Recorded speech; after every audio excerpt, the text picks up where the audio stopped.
Sana lupa na lang ang lumamon sa akin ngayon. Nakatingin ang anak ko sa mga mata ko. Tinatawag akong mabuting ina, habang ang lalaking kani-kanina lang ay kahalik ko ay nagtatago sa loob mismo ng aming bodega. Gusto kong isigaw ang totoo, pero nanuyo ang lalamunan ko. Kaharap ko si Mateo, ang anak ng yumaong asawa ko, na itinuring ko ng parang sarili kong dugo at laman. Basang-basa siya ng ulan mula sa biglaang pag-uwi niya rito sa Baguio. Pero ang mga mata niya ay nakapako sa isang bagay na hawak niya. Isang itim na leather jacket. Jacket ni Santi. "Nay, may bisita ba tayo?" Tanong ni Mateo. Ang boses niya ay inosente, pero bawat salita ay parang patalim na humihiwa sa dibdib ko. Kahit napakalamig ng hangin na pumapasok mula sa awang ng bintana, nararamdaman ko ang malapot na pawis na tumutulo sa aking likuran. Ang puso ko ay parang gustong kumawala sa aking tadyang. Pinilit kong pakalmahin ang nanginginig kong mga kamay at itinago ang mga ito sa likod ng aking palda. "Ah, yan?" Nabasag ang boses ko kaya napalunok ako ng malalim, pilit hinahanap ang boses ng isang inang walang tinatago. "Kay Mang Carding yan, anak. Yung nag-ayos ng tulo sa bubong natin kaninang hapon, na iwan niya yata sa pagmamadali dahil sa lakas ng ulan." Patawarin ako ng Diyos. Napakadali na palang magsinungaling kapag nababalot ka ng takot. Ibinalik ni Mateo ang jacket sa ibabaw ng silya. Tumango siya, mukhang pagod na pagod mula sa mahabang biyahe galing Manila. Ibinaba niya ang kanyang mabigat na backpack sa sahig. Sa mga sandaling iyon, bahagyang lumuwag ang pagkakabuhol ng aking hininga. Pero ang isip ko ay tumakbo patungo sa kabilang panig ng manipis na dingding. Nasa loob ng masikip at madilim na bodega si Santi. 22 taong gulang, isang estudyanteng pinag-aaral ko, ang lalaking pinagkakautangan ng loob ng pamilya niya sa akin. Alam kong naririnig niya ang lahat. Naririnig niya kung paano ko itanggi ang presensya niya. Naririnig niya ang kasinungalingang bumabalot sa aming dalawa, kani-kanina lang. Bago pa tumapat ang ilaw ng sasakyan ni Mateo sa aming gate, ang mga kamay ni Santi ay nakapulupot sa aking baywang. Pinupunasan ko ang basang buhok niya dahil sa ulan at sa isang sulyap na wala ang pader na naghihiwalay sa isang biyuda at isang binata. Tiningnan niya ako hindi bilang isang ina o isang anon, kundi bilang isang babae. Isang babaeng matagal ng uhaw sa pagmamahal. Ang kanyang mga labi ay nag-iwan ng init na hanggang ngayon ay nakapaso sa aking balat. Tapos, dumating ang katotohanan. Dumating si Mateo. At ngayon, heto ako, isang makasalanang nagtatago sa likod ng maamong mukha. "Nay, buti na lang nandito kayo." Bungad ni Mateo. Isang pagod na ngiti ang sumilay sa kanyang mga labi habang pinupunasan ang kanyang mukha gamit ang panyo. Sa Manila, ang gulo ng buhay. Pero tuwing umuuwi ako rito, nakikita ko kayo. Parang gumaan ang lahat. Kayo na lang ang natitira sa akin mula nang mawala si Papa. Napakabuti niyo sa akin, sa lahat ng tao. Para akong sinampal ng paulit-ulit. Ang bawat papuri niya ay lason na unti-unting pumapatay sa natitira kong konsensya. Tumayo siya at lumapit sa akin. Niyakap ako ng mahigpit. Ang amoy ng ulan at pagod mula sa kanya ay pumasok sa ilong ko. Ngunit ang tanging naiisip ko ay ang amoy ng pabango ni Santi na tiyak na kumapit din sa aking damit. "Gusto mo ba ipag-init kita ng sabaw, anak?" Tanong ko. Pilit na humihiwalay sa pagyakap niya. Natatakot na baka maramdaman niya ang mabilis na kabog ng aking dibdib. "Siguradong giniginaw ka." "Salamat, Nay, pero mamaya na po. Ang ginaw talaga sa labas," sagot niya habang kinukuskos ang kanyang mga braso. Nilibot niya ang paningin sa buong sala bago ibinaling ang tingin sa pasilyo. "Kukuha lang po muna ako ng makapal na kumot diyan sa bodega natin. Manipis yung nasa kwarto ko eh." Tumigil ang pag-ikot ng mundo ko. Tumayo si Mateo at nagsimulang maglakad. Bawat hakbang niya palapit sa pinto ng bodega ay parang mabibigat na bato na ibinabagsak sa aking dibdib. 2 hakbang, 1 hakbang, Mateo, huwag! Bigla ang bulalas ko. Ang boses ko ay mas malakas at mas matinis kaysa sa inaasahan ko. Nilingon ako ni Mateo. Ang kilay niya ay salubong. Nagtataka sa biglaang reaksyon ko.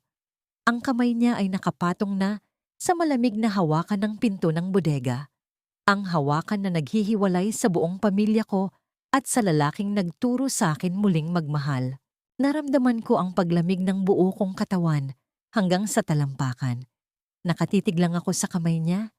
Kung bubuksan niya iyon, magwawakas ang lahat. Makikita niya ang binata na pinag-aaral ko, nakatago sa dilim, nag-aantay. Makikita niya ang katotohanang dudurog sa alaala ng kanyang ama. Tinitigan ako ni Mateo sa mata, bakas ang pagkalito, at mabagal niyang pinihit ang hawakan ng pinto. Huwag mong buksan yan, Mateo. Mabilis na lumabas ang mga salita sa bibig ko. Halos patakbuhin ko ang distansya naming dalawa para lang mapigilan siya. Hinawakan ko ang braso niya, mahigpit at nanginginig. Napakunot ang noo niya. Bakit po, Nay? Kukuha lang naman ako ng kumot. Nag-spray ako ng lason para sa dagad yan kaninang umaga. Mabilis kong idinahilan. Pilit kong pinapatatag ang boses ko kahit parang sasabog na ang dibdib ko sa kaba. Napakapanghi at masama sa baga. Kapag nalanghap mo, baka ma-allergy ka pa. Ako na lang ang kukuha ng sobrang kumot sa kwarto ko. Maiwan ka muna rito. Ipagtitimpla kita ng mainit na kape. Tinitigan ako ni Mateo ng ilang segundo. Para bang binabasa niya ang laman ng isip ko. Bawat segundo ay parang isang taon ng pagdurusa.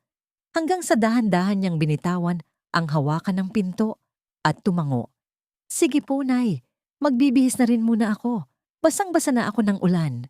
Nang makapasok si Mateo sa banyo at marinig ko ang pagbagsak ng tubig mula sa shower, mabilis kong binalikan ang pinto ng bodega.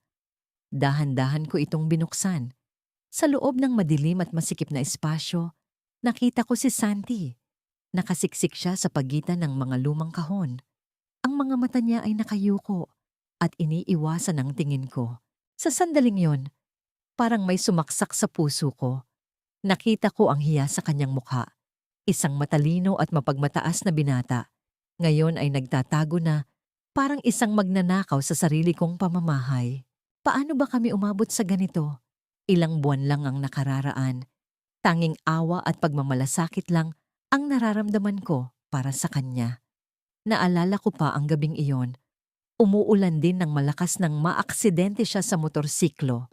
Sugatan siya at walang ibang matakbuhan. Buong gabi ko siyang inalagaan at nilinisan ng kanyang mga sugat. Nang hawakan niya ang kamay ko para magpasalamat, hindi ko iyon binawi. May kung anong init na gumapang sa aking kalamnan. Isang pagpindot na unti-unting nagpabago sa tingin namin sa isa't isa. Mula sa pagiging mag-ina sa paningin ng iba, naging isang lalaki at babaeng naghahanap ng kalinga sa gitna ng malamig na mundo. Pero ngayon, ang init na yon ay napalitan ng malamig na katotohanan. Hinawakan ko ang kamay ni Santi, malamig at nanginginig. Iminungkahi ko sa pamamagitan ng aking mga mata na kailangan na niyang umalis at dumaan sa pintuan sa likod ng bahay. Tumango siya nang walang salita. Ang sakit sa kanyang mga mata ay nagpabigat sa aking mga paa. Nagsimula kaming maglakad ng dahan-dahan sa madilim na pasilyo patungo sa kusina. Bawat hakbang ay maingat, pinapakiramdaman ang bawat kahoy na aming inaapakan. Kailangan naming makarating sa likod bago pa matapos si Mateo sa pagligo. Ngunit sa hindi inaasahang pagkakataon, huminto ang pagbuhos ng tubig sa banyo. Pareho kaming napako ni Santi sa aming kinatatayuan. Narinig namin ang pagbukas ng pinto ng banyo. Sa kanyang pagmamadali na makapagtago sa anino ng pader, napaapak si Santi sa isang lumang kahoy na sahig. Ang tunog ng pag-ingit ng kahoy ay umalingaw-ngaw sa buong pasilyo. Napakalakas at napakatalim sa pandinig. Napatigil ako sa paghinga. Pumikit ako ng mariin. Nay? Boses ni Mateo mula sa kabilang dulo ng pasilyo. Kayo ba yan? Walang sumagot.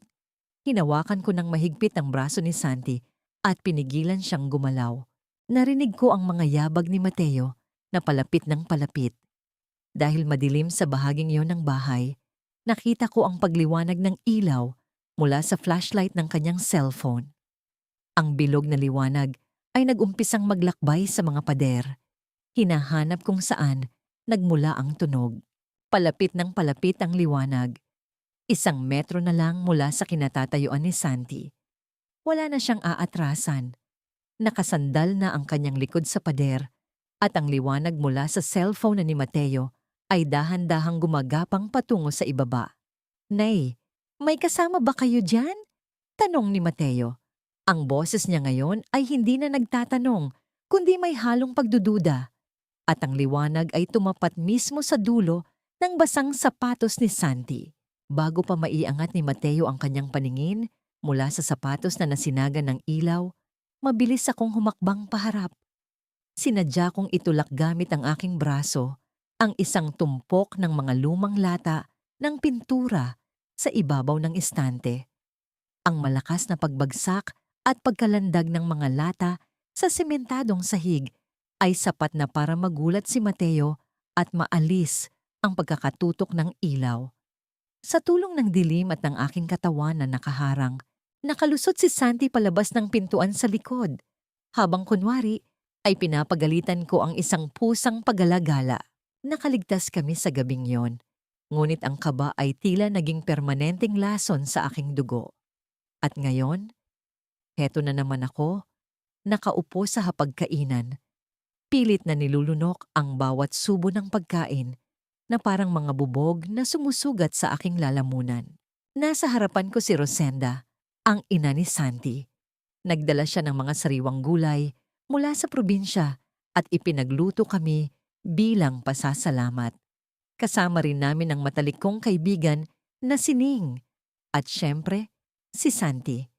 Mabuti na lang at bumalik sandali si Mateo sa Manila para asikasuhin ang kanyang leave sa trabaho.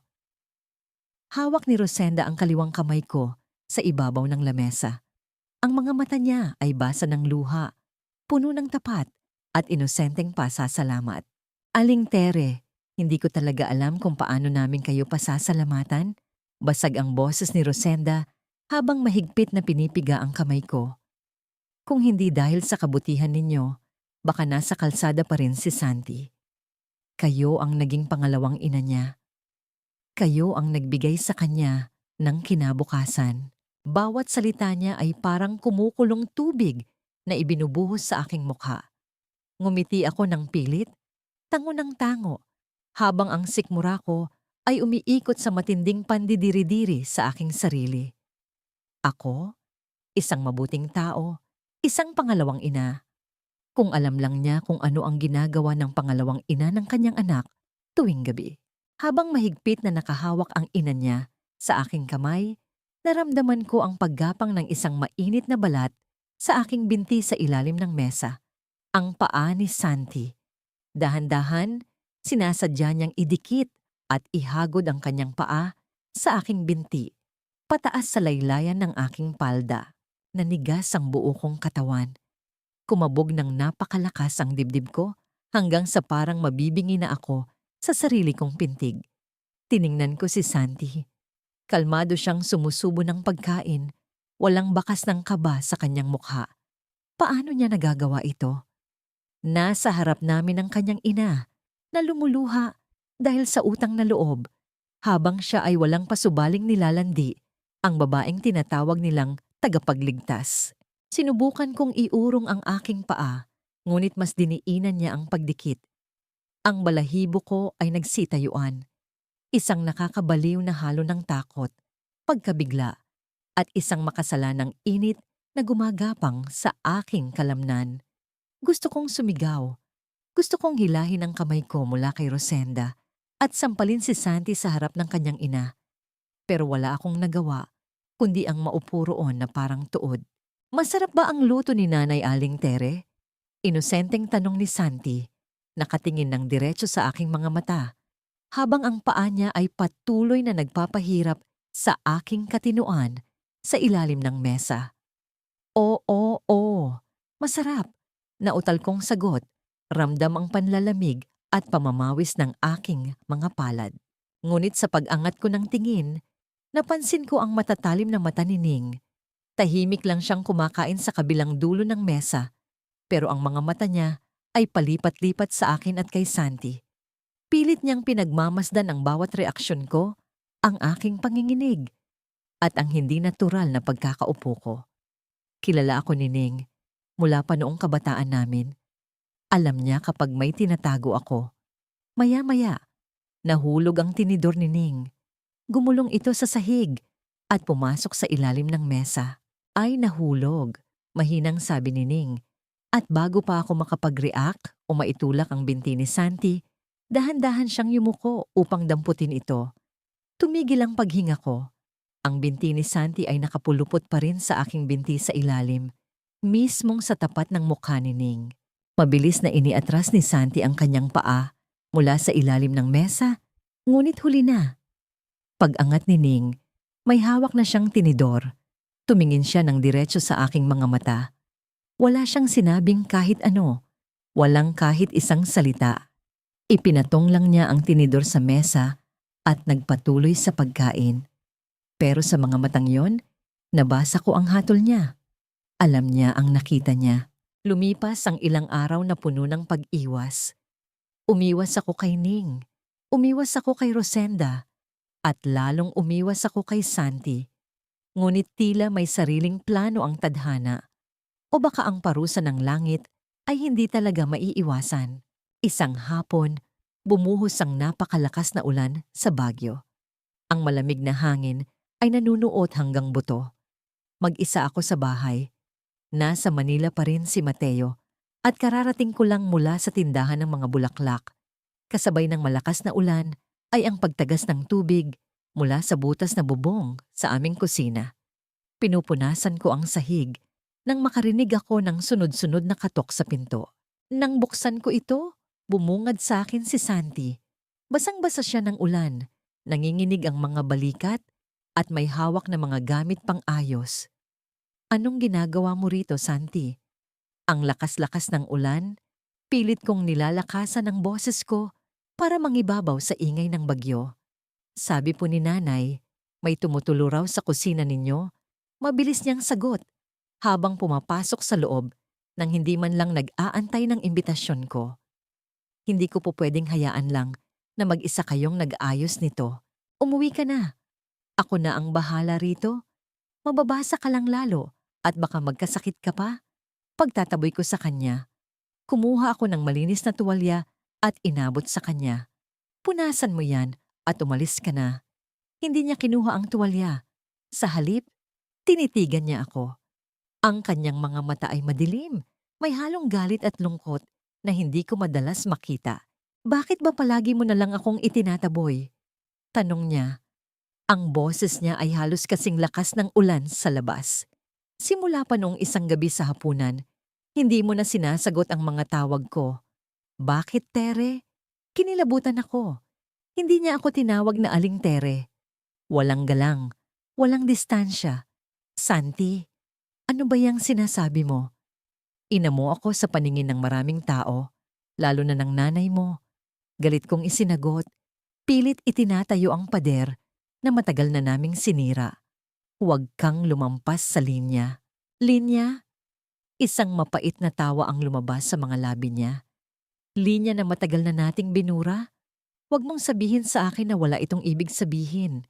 Huwag mong sabihin na hindi mo naramdaman ng init noong gabing inalagaan mo ako. Huwag mong idahilan ang nanay ko o si Mateo dahil alam nating dalawa kung ano ang totoo. Lumapit siya ng isang hakbang. Umatras ako hanggang sa maramdaman ko ang malamig na dingding sa aking likuran. Bata ka pa, Santi. Nagsusumamo ang boses ko. May kinabukasan ka. Ayokong sirain yon dahil lang sa isang pagkakamali. Pagkakamali ito. Kung pagkakamali ito, bakit ganito ang nararamdaman ko? Bulong niya. Ngayon ay napakalapit na niya sa akin.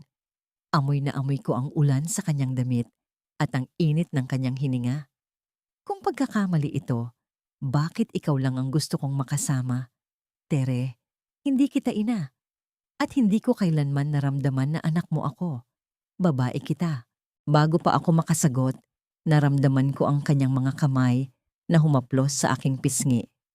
Ang lamig ng kanyang mga daliri ay nagdulot ng apoy sa aking balat. Ipinikit ko ang aking mga mata. Sinusubukang labanan ang kahinaan ng aking katawan, ngunit ang pagkauhaw ng aking puso ay mas malakas kaysa sa aking katinuan. Nang idampi niya ang kanyang mga labi sa akin, gumuho ang lahat ng natitira kong prinsipyo. Wala na akong pakialam sa ulan. Wala na akong pakialam sa mundo. Ang tanging nararamdaman ko ay ang pag-angkin niya sa akin. Isang matamis at makasalanang pag-angkin. Gumanti ako sa kanyang mga halik. Niyakap ko siya ng mahigpit. Ramdam ang mabilis na tibok ng kanyang puso na sumasabay sa pintig ng sa akin. Dinala namin ang isa't isa sa isang mundong walang pader, walang panghuhusga, walang edad. Ngunit ang mundong iyon ay isang ilusyon lamang. Nang tuluyan na kaming nagpapatangay sa init ng pagnanasa, isang matalim at nakakabinging tunog ang bumasag sa aming paligid. Ang ringtone ng aking cellphone. Mula sa ibabaw ng mesa, umilaw ang screen. Paulit-ulit na tumutunog, tila isang babala mula sa langit. Natigilan ako. Biglang nanlamig ang buo kong katawan. Pilit kong inilayo ang sarili ko kay Santi. Hinihingal at nanginginig. Nilapitan ko ang mesa. Bumilis ang kabog ng dibdib ko nang makita ko ang pangalang nakasulat sa umiilaw na screen. Mateo Calling. Tumingin ako kay Santi. Nakatayo siya doon, basang-basa, magulo ang buhok, at bakas ang pagkadismaya sa mukha. Pero nang ibalik ko ang tingin ko sa telepono, parang may malamig na kamay na sumakal sa leeg ko. Ang aking anak. Ang anak na nagtitiwala sa akin ng buong buo. Kani-kanina lang ay nakahanda akong isuko ang lahat ng dignidad ko sa lalaking nasa harap ko ngayon. Nanginig ang kamay ko habang dinadampot ang cellphone. Pakiramdam ko ay ang pinakamarumi akong tao sa buong mundo. Sasagutin ko ba? Kung sasagutin ko ito ngayon, maririnig kaya ni Mateo ang bilis ng paghinga ko? Mararamdaman kaya niya ang kasalanan sa boses ko? Pumikit ako at pinindot ang sagot. Hello, Mateo? Sinikap kong patatagin ang boses ko, ngunit ang pagpintig sa aking lalamunan ay tila nagpapautal sa akin. Nay, okay lang po ba kayo? Bakit parang hinihingal kayo? Ang boses ni Mateo sa kabilang linya ay puno ng inosenteng pag-aalala. Pilit kong ibinaling ang tingin ko palayo kay Santi na ngayon ay nakatayo pa rin sa aking harapan. Wala ito, anak. Tumakbo lang ako para kumuha ng basahan. Lumakas kasi ang tulo sa bubong ng kusina. Mag-ingat po kayo diyan, Nay. Tumawag lang ako para kumustahin kayo. Namimiss ko na po kayo agad. Mahal ko po kayo, Nay. Bawat salita niya ay parang punyal na ibinabaon sa aking dibdib. Mahal din kita, anak. Mabilis kong ibinaba ang telepono. Nang maputol ang tawag, napaupo ako sa upuan. Tinakpan ng aking mukha ng aking mga nanginginig na kamay. Umalis ka na? Santi, bulong ko nang hindi man lang siya tinitingnan. Umalis ka na at huwag ka nang babalik. Narinig ko ang mabibigat niyang hakbang palabas. Naiwan akong nag-iisa sa malamig na kusina. Yakap ang aking sarili. Tuluyang umiyak sa hiya at pandidiri sa aking nagawa. Kinabukasan, sa aking tindahan ng mga bulaklak, abala ako sa pag-aayos ng mga rosas nang dumating si Ning. Wala siyang dalang ng ngiti. Dumiretso siya sa pintuan, inilak ito, at ibinaligtad ang karatula upang ipakita ang salitang closed. Anong ginagawa mo, Ning? May mga parokyano pa tayong inaasahan ngayong umaga. Humarap siya sa akin. Ang kanyang mga mata ay nag-aapoy sa galit at pagkabigo. Itigil mo na ang pagpapanggap, Tere. Nakita ko ang nangyari sa ilalim ng mesa kahapon sa bahay mo. Nanigas ang buong katawan ko. Bumagsak ang hawak kong gunting sa sahig. Hindi ko alam kung anong sinasabi mo, Ning. Huwag mo akong gawing tanga, Tere. Ang boses niya ay mababa, ngunit may dalang matinding panggigigil. Kaibigan mo ako, pero hindi ibig sabihin noon ay kukonsintihin ko ang kahibangan mo. Diyos ko, Tere. Kaedad lang siya ni Mateo. Estudyante siyang pinag-aaral mo at kinupkop ng asawa mo bago siya mamatay. Paano kapag nalaman ni Rosenda? Paano kapag nalaman ni Mateo? Bumagsak ang mga luha na kanina ko pa pinipigilan. Hindi ko sinasadya ning, tulungan mo ako. Hindi ko alam kung paano ito nagsimula. Masyado lang akong naging malungkot noong nawala si Eduardo. Ang kalungkutan ay hindi lisensya para sumira ng dalawang pamilya, Tere. Gumising ka sa katotohanan. Hindi mo ba napapansin si Doña Milagros? Ilang beses ko na siyang nakikitang nakadungaw sa bintana niya at matalimang tingin sa bahay mo tuwing nagagawi roon si Santi ng alanganing oras. Konting pagkakamali lang. Tere, sira ang buhay mo. Sira ang malinis na pangalan na iningatan mo buong buhay mo. Wala akong naisagot. Bawat salita ni Ning ay sampal ng katotohanan na matagal ko nang iniiwasan. Kinagabihan, bumalot ang matinding katahimikan sa aking bahay. Inakala kong ligtas na ako para sa araw na yon. Pero paglabas ko sa garahe para itapon ang basura, isang pamilyar na anino ang nag-aabang sa gilid ng aking gate. Si Santi, anong ginagawa mo rito? Gusto mo ba tayong mahuli ng mga kapitbahay? Pabulong kong galit habang pilit siyang itinataboy sa dilim. Pagod na ako, Tere, sagot niya.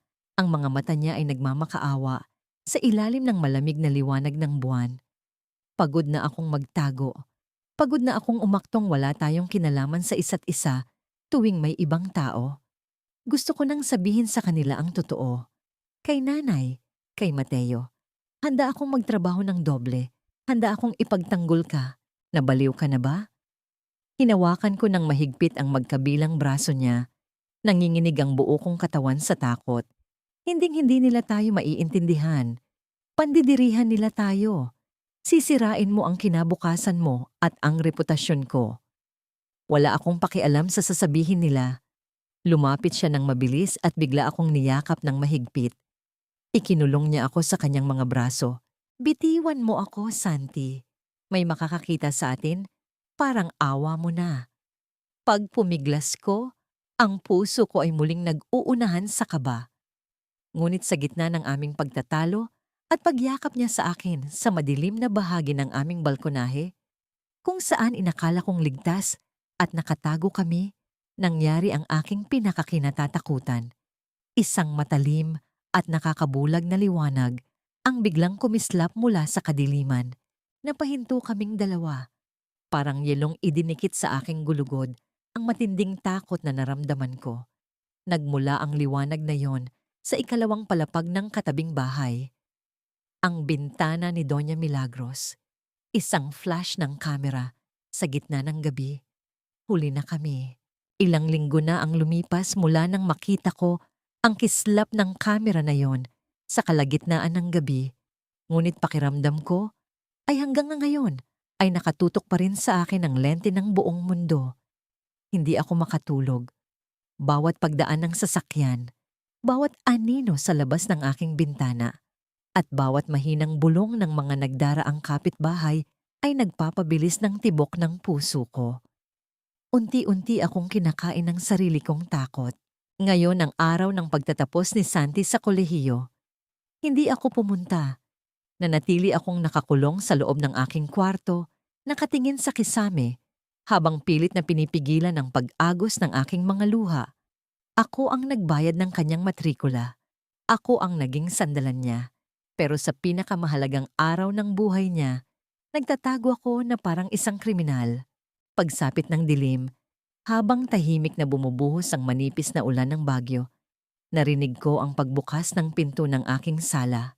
May sariling susi si Santi na ibinigay ko noon pa man para madali siyang makapasok tuwing may aayusin sa bahay. Nang lumabas ako ng kwarto, nakita ko siya. Suot pa rin niya ang kanyang puting polo, hawak ang isang diploma, pero wala ang nangiti ng isang nagtapos na estudyante sa kanyang mga labi. Ang mga mata niya ay pagod at tila may malalim na desisyon na ginawa. Bakit hindi ka dumating, Tere? Bungad niya. Ang boses niya ay nanginginig ngunit puno ng determinasyon. Buong maghapon akong naghintay. Buong maghapon akong nakatingin sa pintuan ng auditorium, umaasang makikita ko ang nag-iisang taong gusto kong makasama sa araw na ito. Hindi na tayo pwedeng magkita, Santi. Ilang beses ko bang sasabihin sa'yo? Sagot ko, mahigpit na nakahawak sa hamba ng pinto dahil parang bibigay ang aking mga tuhod. May nakakita sa atin noong isang gabi. Si Doña Milagros, alam kong may litrato siya. Oras na para tapusin natin ang kahibangang ito bago pa masira ang lahat. Sira na ang lahat, Tere. Itinaas niya ang kanyang boses, isang bagay na hindi niya kailanman ginawa sa akin. Lumapit siya ng mabilis at hinawakan ang magkabilang balikat ko. Wala na akong pakialam sa litratong yon. Wala na akong pakialam sa sasabihin nila. Tapos na ako sa pag-aaral. Kaya ko nang magtrabaho.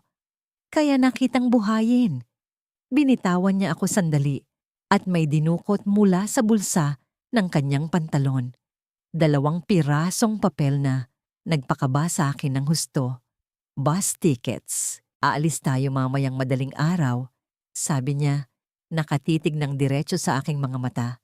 Pupunta tayo sa Manila. Malayo sa kanila. Malayo kay nanay.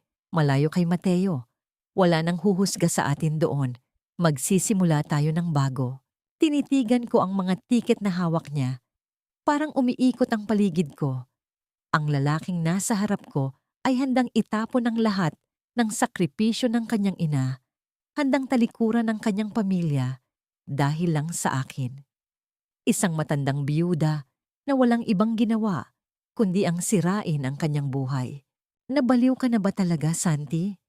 Napahagulgol ako, hindi na kinaya ang bigat na nakadagan sa dibdib ko. Pamilya mo yon. Nanay mo ang iiwan mo. Paano mo naisip na magiging masaya tayo kung ang pundasyon natin ay ang pagwasak sa mga taong nagmamahal sa atin? Hindi ako sasama sa'yo. Hinding-hindi. Kukunin ko ang mga gamit mo, pagmamatigas niya, tila hindi naririnig ang pagmamakaawa ko.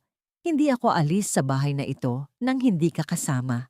Bago pa ako makasagot, biglang umilaw ang cellphone ko na nakapatong sa maliit na mesa sa sala. Sunod-sunod na pag-vibrate ang yumanig sa tahimik na paligid. Isang mensahe. 2, 3. Nanginginig ang mga kamay ko nang kunin ko ang telepono. Mensahe mula kay Ning. Tere! Sagutin mo ang telepono. Mabilis na binasa ng aking isip ang unang linya ng text ni Ning. Tiningnan mo ba ang group chat ng asosasyon ng mga kapitbahay natin? Kumakalat na ang litrato. Ipinadala ni Doña Milagros sa lahat. Diyos ko, Tere, nasaan ka? Papunta na raw dyan si Rosenda. Tumigil ang pagtibok ng puso ko. Ipinikit ko ang aking mga mata at binuksan ang litratong ipinasa ni Ning. Kahit madilim at malabo, kitang-kita ang 2 bulto ng tao na mahigpit na nakayakap sa isa't isa sa aming balkonahe. Kitang-kita ang mukha ni Santi na nakasandal sa aking balikat. Ang katotohanan ay nakalantad na sa buong mundo. Wala na akong maitatago. Wala na akong pader na masisilungan. Tere, anong nangyayari? Tanong ni Santi nang makita ang pamumutla ng aking mukha. Bago ko pa maibuka ang aking bibig para sabihin sa kanya na sumabog na ang bomba, isang nakakabulag na liwanag mula sa labas ang tumagos sa bintana ng aming sala. Ang mga ilaw ng isang sasakyan na mabilis na pumarada sa tapat ng aming gate. Narinig ko ang malakas na pagpatay ng makina. Sunod nito ay ang mabibigat at mabilis na hakbang patungo sa aming pintuan. Napasinghap ako. Hindi iyon si Rosenda. Kilala ko ang tunog ng makina ng sasakyang yon. Isang napakalakas na paghampas sa kahoy ng aming pintuan ang umalingaw-ngaw sa buong bahay. Ang bawat pagkalabog ay parang latigo na humahagupit sa aking kaluluwa. Nay, buksan niyo ang pinto. Isang boses na puno ng galit, puot at pagkabigo ang sumigaw mula sa labas. Ang boses ng aking anak. Ang boses ni Mateo. Buksan niyo ito. Alam kong nasa loob ang lalaking iyan. Napatingin ako kay Santi. Nanlaki ang kanyang mga mata. Tuluyang napagtanto ang panganib na nasa labas ng pintuan. Ang mga kamay ko ay manhid na. Hindi ko na kayang hawakan kahit ang sarili kong telepono. Wala kaming matatakbuhan. Ang pintong iyon na lamang ang naghihiwalay sa amin at sa galit ng buong mundo. at patuloy itong kinakalabog ng ubod ng lakas. Nagbabantang gibayin ang natitirang piraso ng aking pagkatao. Hindi ko na hinintay na tuluyang masira ang pintuan. Nanginginig at halos mawalan ng pakiramdam ang aking mga daliri nang pinihit ko ang seradura. Pagkabukas ko pa lamang, isang malakas na tulak ang nagpatalsik sa akin sa gilid. Bumungad ang nanlilisik na mga mata ni Mateo. Basang-basa siya ng ulan, humihingal, at tila isang taong nawala ng katinuan. Hindi niya ako tiningnan. Ang mga mata niya ay nakapako kay Santi na nakatayo sa gitna ng sala. Sa isang iglap, sumugod si Mateo. Isang malakas na pagtama ng kamao ang umaling-awngaw sa buong bahay. Bumagsak si Santi sa sahig kasama ng isang maliit na mesa na nabasag ang salamin. Mateo, tama na. Parang awa mo na. Tama na. Sumigaw ako, umiiyak, at sinusubukang hilahin ang aking anak palayo. Hayop ka! Sigaw ni Mateo kay Santi. Hindi pinapansin ang pagmamakaawa ko. Pinag-aral ka ng pamilya ko. Binigyan ka namin ng makakain at matutuluyan. Tapos bababuyin mo ang bahay na ito? Bababuyin mo ang nanay ko? Pinunasan ni Santi ang dugong tumutulo mula sa kanyang labi at dahan-dahang tumayo. Hindi ako hayop, Mateo, at hindi ko siya binaboy. Mahal ko ang nanay mo. Isang mapait at nakakakilabot na tawa ang pinakawalan ni Mateo.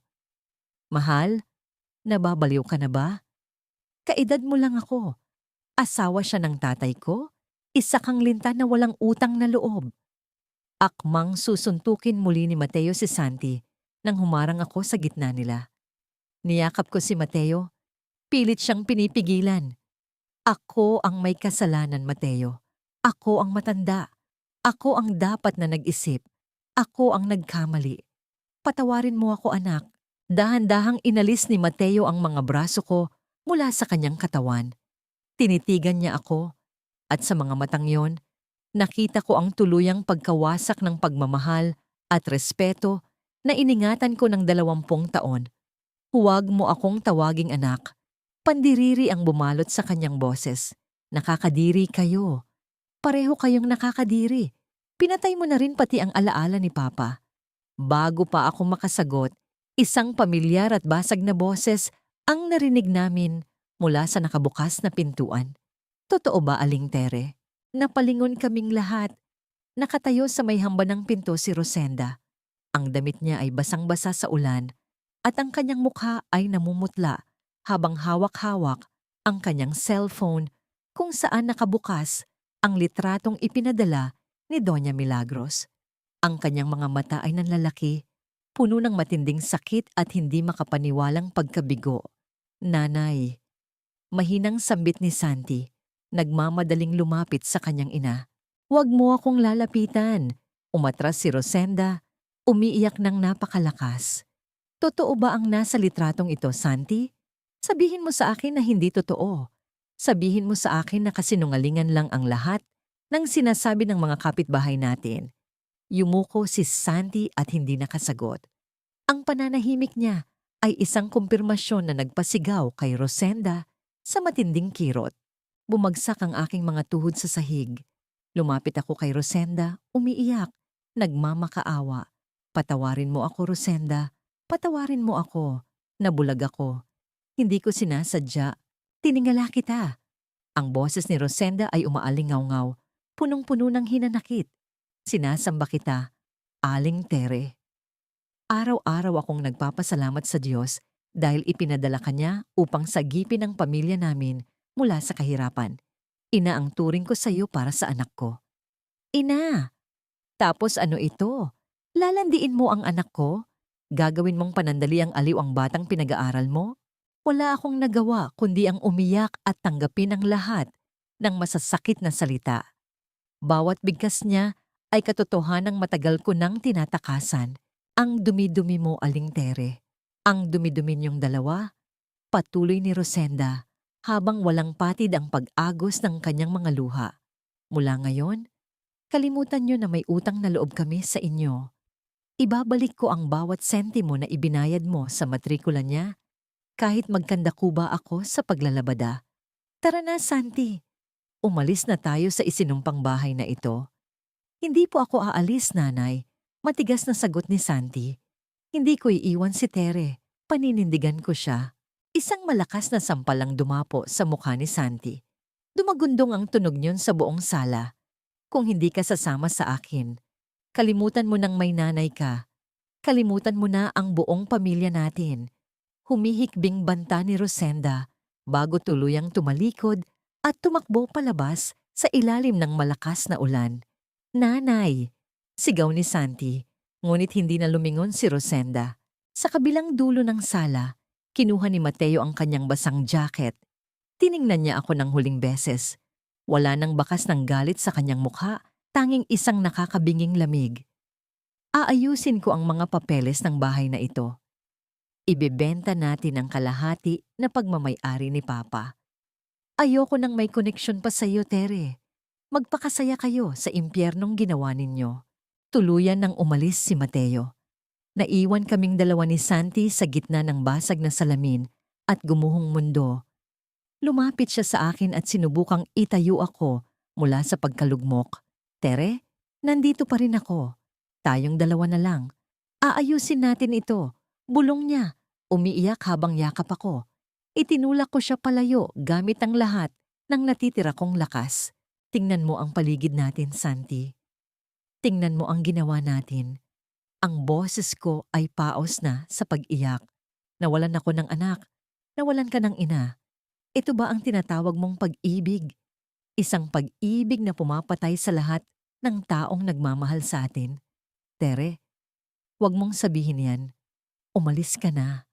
Umalis ka na at huwag ka nang magpapakita sa akin kahit kailan. Dahil sa tuwing nakikita kita, naaalala ko kung gaano ako kawalang kwentang tao. Umalis ka na. Tinitigan ako ni Santi ng matagal. Nakita ko ang pagpatak ng kanyang mga luha bago siya dahan-dahang tumalikod at naglakad palabas ng pinto. Iniiwan akong mag-isa sa gitna ng katahimikan at matinding pagsisisi na dadalhin ko hanggang sa huling hininga ko. 1 taon na ang lumipas. Patuloy pa rin ang pagbuhos ng ulan dito sa Baguio. Kasing lamig at kasing tahimik ng buhay na pinili ko ngayon. Nakatingin ako sa labas ng bintana ng aking maliit na tindahan ng bulaklak.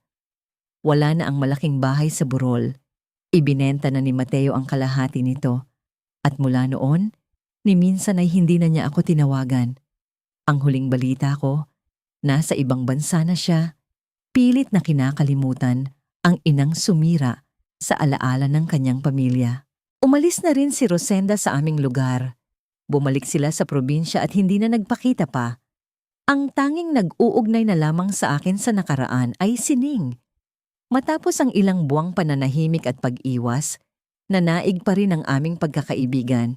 Siya ang naging saksi ng aking mga pagkakamali. Ngunit siya rin ang tanging taong umalalay sa akin noong panahong halos ikamatay ko ang pag-iisa at kahihiyan. Kaninang umaga, dumaan sining sa tindahan. May dala siyang balita na nagpatigil sandali sa pagtibok ng aking puso.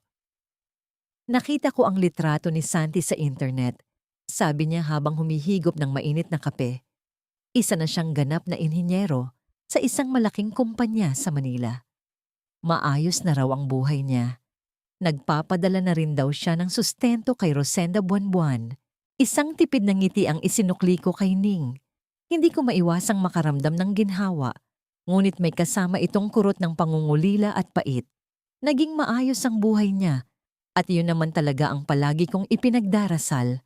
Ngunit alam kong ang tagumpay na yon ay may nakadikit na malalim na sugat na hindi na kailanman maghihilom.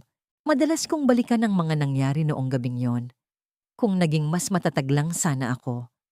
Kung hindi ko sana ginamit ang aking kalungkutan bilang dahilan upang maghanap ng init sa maling tao. Natutunan ko, sa pinakamasakit na paraan, na ang pag-ibig ay hindi laging sapat upang tabunan ang mga maling desisyon. Ang pagmamahal, kapag tumuntong sa pagkasira ng ibang tao, ay hindi na pagmamahal, kundi isang makasariling sumpa. At si Santi? Alam kong napagkamalan lang din niya ang malalim na utang na loob bilang pag-ibig. Pareho kaming uhaw.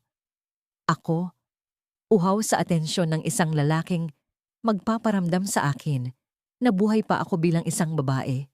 Siya, uhaw sa pag-aruga ng isang inang hindi niya lubos na naramdaman dahil sa hirap ng buhay. Pinilit naming ipagkasya ang mga sarili namin sa mga puwang na hindi naman para sa amin. At ang naging kapalit ay ang pagkawasak ng mga taong tunay na nagmamahal sa amin. Tumayo ako at lumabas ng tindahan. Sinalo ng aking palad ang ilang patak ng ulan mula sa bubong. Malamig, nakakapanindig balahibo, ngunit nagdadala ng kakaibang kalmado. Tumingala ako at pinagmasdan ang mga sanga ng puno ng pino na sumasayaw sa ihip ng hangin. Wala na kaming komunikasyon ni Santi at alam kong ito ang pinakatamang katapusan para sa amin. Ang mga alaala ng aming mga nakaw na sandali ay mananatili na lamang sa dilim ng bodega at sa ilalim ng ulan, binaon ng panahon at hinugasan ng matinding pagsisisi. Dahil sa huli, walang lihim na hindi nabubunyag at bawat pilit na pagpitas sa ipinagbabawal na prutas ay may katumbas na lason na unti-unting papatay sa iyong kaluluwa. Tatanggapin ko ang kalungkutang ito. Ito ang aking parusa. Ito ang aking kabayaran. Hanggang sa matapos ang ulan.